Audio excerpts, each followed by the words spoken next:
Hello, I'm Helena Humphrey, and this is the Iran War Today, our 10-minute daily briefing with all you need to know on day 37 of the US-Israel war with Iran. Well, let's start now with some of today's key developments. US forces rescue the second airman missing for 2 days after being shot down over Iran.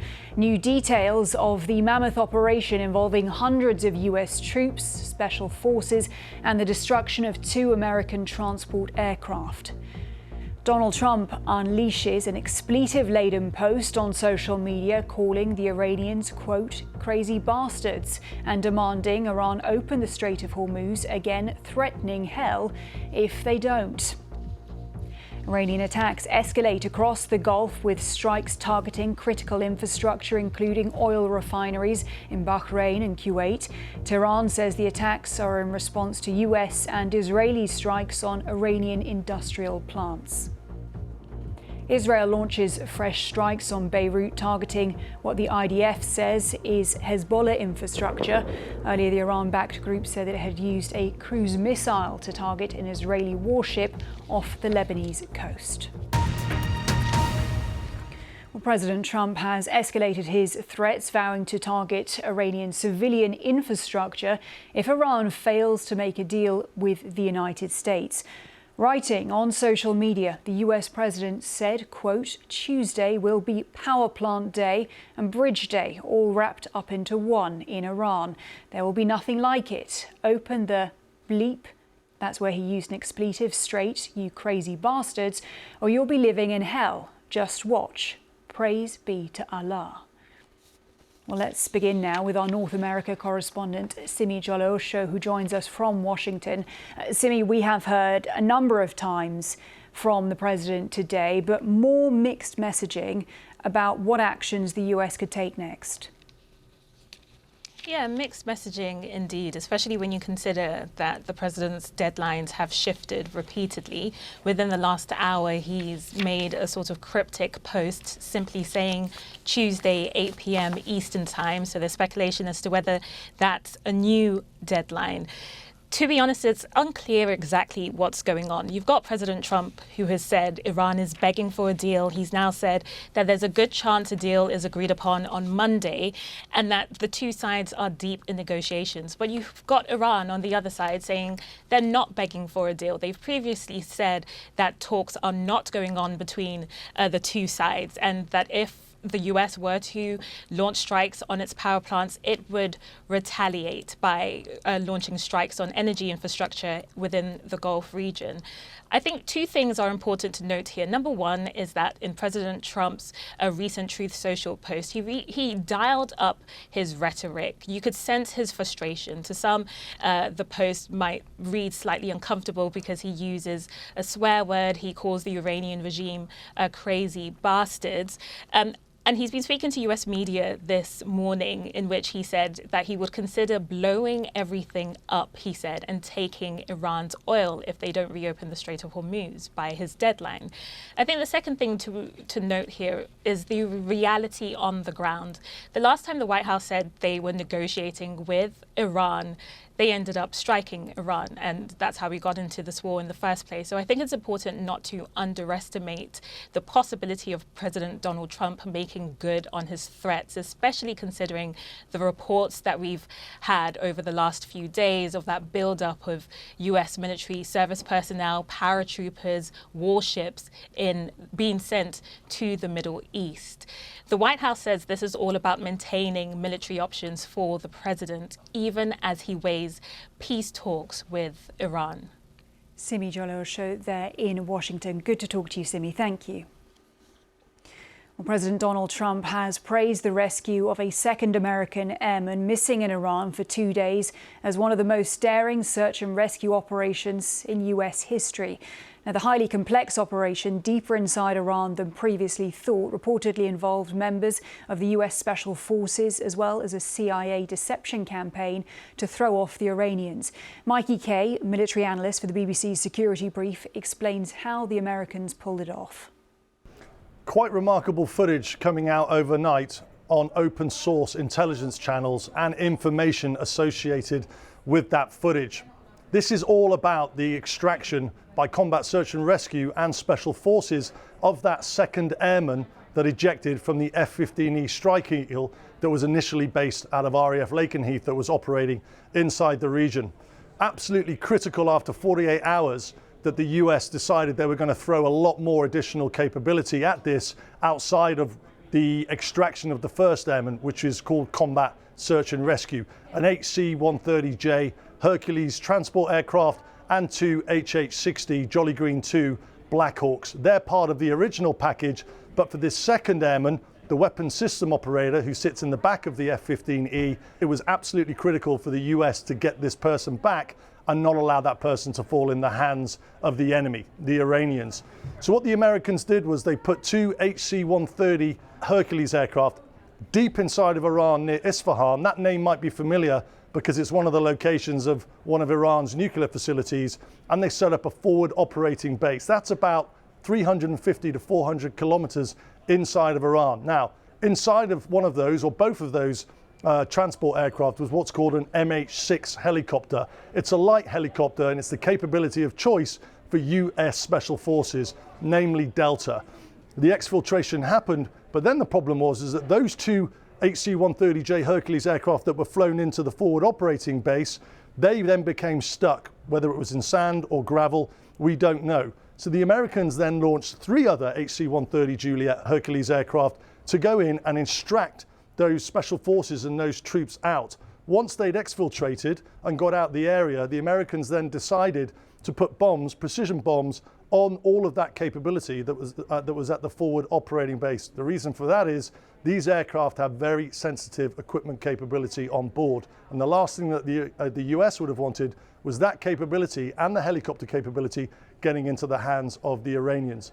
So a remarkable operation by the US over 48 hours to extract two of their airmen and preventing them from getting into the hands of the Iranian forces, which would have been an absolute strategic failure for the Trump administration. Mikey Kay reporting there. Well, the Israeli military says that it's hit Hezbollah's strongholds in the southern suburbs of Beirut, reportedly killing 4 people. Meanwhile, in southern Lebanon, officials say that one strike killed at least 7 people, including a 4-year-old girl. It comes as the Lebanese president addressed the country today, calling for talks between Israel and Lebanon to prevent destruction on the scale of Gaza. Well, let's speak live now to our correspondent Daniel De Simone, who is in Jerusalem tonight. The Lebanese president has been calling for talks to avoid what he has said could be Gaza-scale destruction. How likely are potential talks with Israel?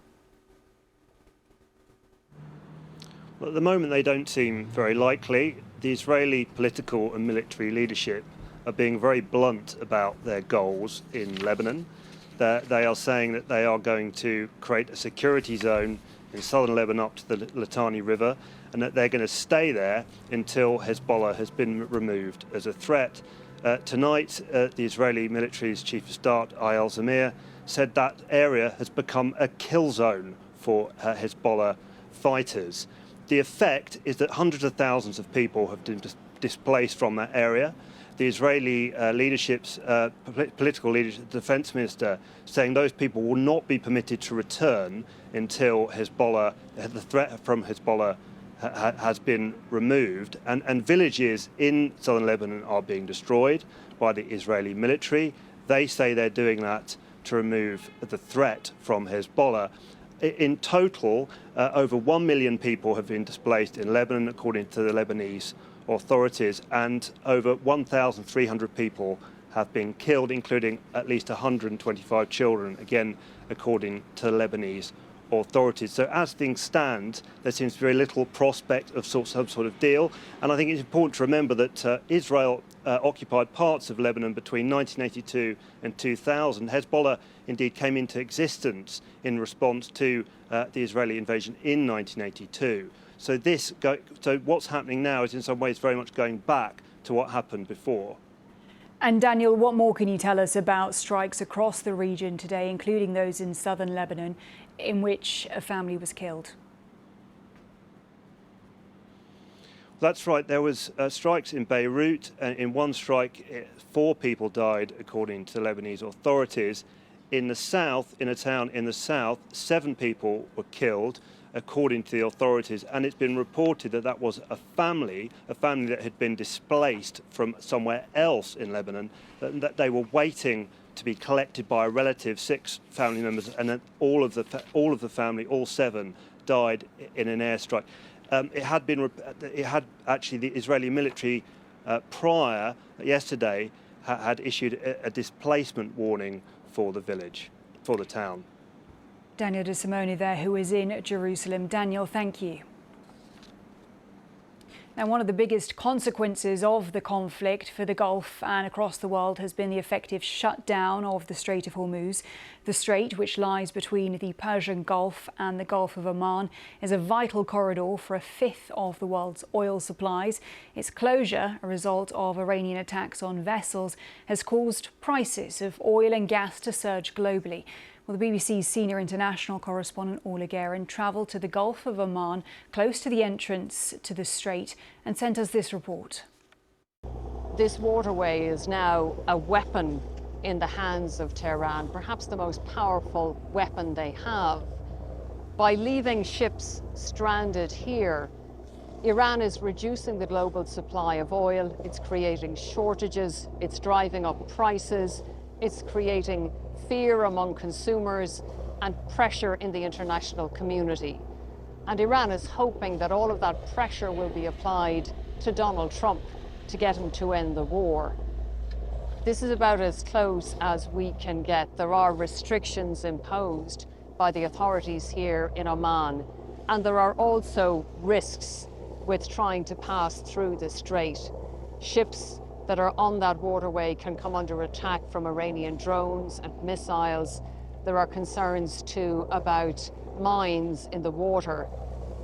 And looking out at this exposed area of open sea, the idea of any kind of force, American or international, coming to try to take control of the strait, well, you can see how difficult, if not impossible, that would be. Well, as US threats mount and destruction inside Iran increases, reporting from our colleagues at BBC Persian suggests that many Iranians are feeling the physical as well as emotional and economic impacts of this war now more than ever. And despite an internet blackout that has now lasted for 36 days, BBC Persian continues to hear from ordinary Iranians inside the country. Take a listen to some of the latest messages that we have received, spoken by our colleagues from BBC Persian. My sister was recently pregnant. She lost her baby after an attack. It must have been because of the shockwave of the bomb. We have all become miserable. Everything on the market is expensive. Paying back our bank debt, rent, or insurance has become hard because of the inflation. I swear to God, our salaries are not enough anymore. I feel I'm going crazy. We're worried about Donald Trump's threat to unleash all hell on Iran if Iran does not make a deal. We're stocking up on water and essentials. Here in Kermanshah, we used to hear the sound of jet fighters only every now and then, and mostly during the day. But recently we also hear the loud air defense systems in the middle of the night. The internet has become expensive. There are people on both Telegram and Rubica who sells each gigabyte for nearly 1 million tomans. That's around $6 or $7, which is a lot for us. Well, with me now is Behram Tajin, the economics correspondent from the BBC Persian service. Really good to have you with us this evening.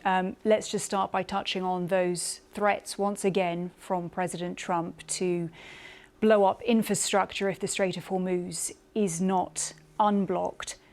When Iranians are hearing this, and it's not the first time, what are they making of it? It will make life much more difficult for millions, maybe tens of millions of Iranians. The strikes that have happened so far have had a massive impact on Iran. I give you, just in the past couple of days, we have had one huge petrochemical plant struck in city of Mahshar in southwestern Iran, and also two steel factories in near Isfahan and also in Khuzestan province. And just 3 of them employ tens of thousands of people who have now lost their livelihoods. And then you have upstream and downstream from that. So from mines to Iran's huge car industry, the food industry. It's not just for the military establishment. It's also for factories making appliances. All of these will be impacted when there's no steel to make cans, or there's no steel to make cars, or there's no plastic, which is what petrochemical plants make for